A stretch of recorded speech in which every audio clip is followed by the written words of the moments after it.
Bonjour, je vais répondre à une question de Séverine qui se demande pourquoi je n'arrive pas à me connecter à mon âme. Donc je suis en train de m'amuser à répondre à toutes vos questions. Vous m'avez transmis il y a quelques mois un sondage et je suis en train de regarder toutes vos questions pour être un peu plus en lien avec vous et surtout vous répondre avec simplicité. Donc, pourquoi à certains moments vous n'arrivez pas à vous connecter à votre âme? Il y a trois raisons que j'ai vues. La première, c'est déjà qu'il y a trop de pensées.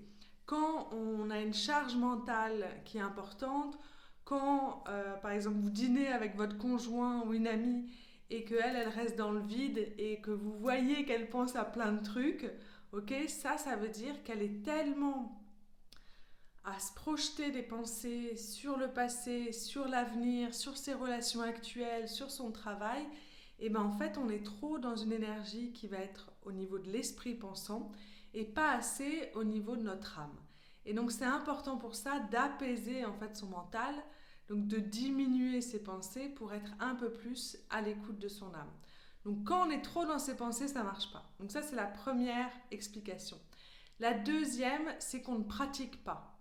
C'est comme si vous vous dites, tiens, j'arrive pas à faire le crawl en piscine.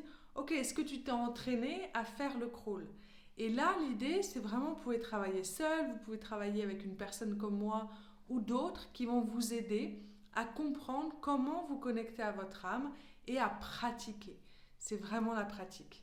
Moi, à partir du moment où j'ai décidé, suite à une rupture, à retourner chez mon père, à être dans un brouillard intense pendant quelques mois, c'est là où j'ai pris l'intention de me dire, ok, je vais calmer mon esprit et je vais enfin me connecter à mon âme et recevoir ces messages. Et à partir de là, ça m'a pris 1 an à l'époque à me connecter à une personne et à entendre le message de son âme. Et donc là, il y a plein de techniques, il y a plein de jeux, il y a plein de méditations, mais l'objectif, c'est vraiment de pratiquer et de vous amuser chaque jour à ouvrir vos perceptions, à calmer votre esprit, à poser une question à votre intuition, à recevoir ses réponses, à être ouvert aux synchronicités. Donc vous voyez, il y a plein de jeux pour pouvoir écouter son intuition, mais c'est vraiment la deuxième clé, c'est de pratiquer. Et la troisième, ça va vous étonner, mais dans mes ateliers, il y a beaucoup de personnes qui me disent de toute façon, Sarah, moi je ne peux pas du tout me connecter, j'entends rien, aucun message. Voilà, en clair, c'est nul. Et en fait, avec un jeu, même en un atelier d'une soirée, c'est comme si cette personne retrouve le chemin et qu'en plus elle se rend compte que c'est facile.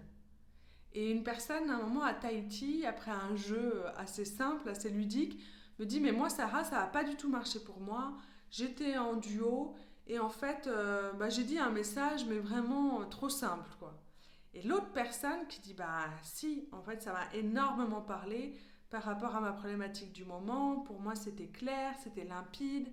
Et donc la première personne, tout le monde la regarde et en fait, elle faisait vraiment une tête genre de scotché, quoi, de dire bah, c'est pas possible, quoi. Donc, c'est vraiment ce côté, quand on revient avec joie, avec le jeu, moi que j'adore faire dans mes stages, dans mes formations en ligne, dans le Cercle Connect, mais on revient dans cette simplicité de se connecter à son âme et de vraiment se redire, s'autoriser à dire ok, c'est possible en fait, moi aussi je peux y arriver. C'est juste que on vous a pas appris comment faire et vous savez pas forcément par quel chemin aller et comment accéder à cette écoute d'âme. Si ça vous a plu, vous pouvez recevoir mes 3 clés pour vous connecter à votre âme. Un magnifique PDF, vous pouvez plonger à l'intérieur de cette connexion avec votre âme. Et puis si vous avez envie d'approfondir, d'aller plus loin, de jouer un peu plus avec moi, vous avez la formation derrière pour écouter son âme, où là vous avez des jeux, des méditations, tout pour pratiquer. Donc rappelez-vous, l'important c'est calmer vos pensées, apaiser votre mental, ensuite de pratiquer, pratiquer, pratiquer. Et le troisième, c'est de vous rendre compte que ça peut être simple. Okay, ramener de la simplicité dans votre système, ramener juste ce jeu et ce sourire intérieur. J'espère que ça vous a plu. Ajoutez un petit commentaire sur une clé qui a résonné à l'intérieur de vous et vous pouvez recevoir les 3 clés pour vous connecter à votre âme. Bye bye!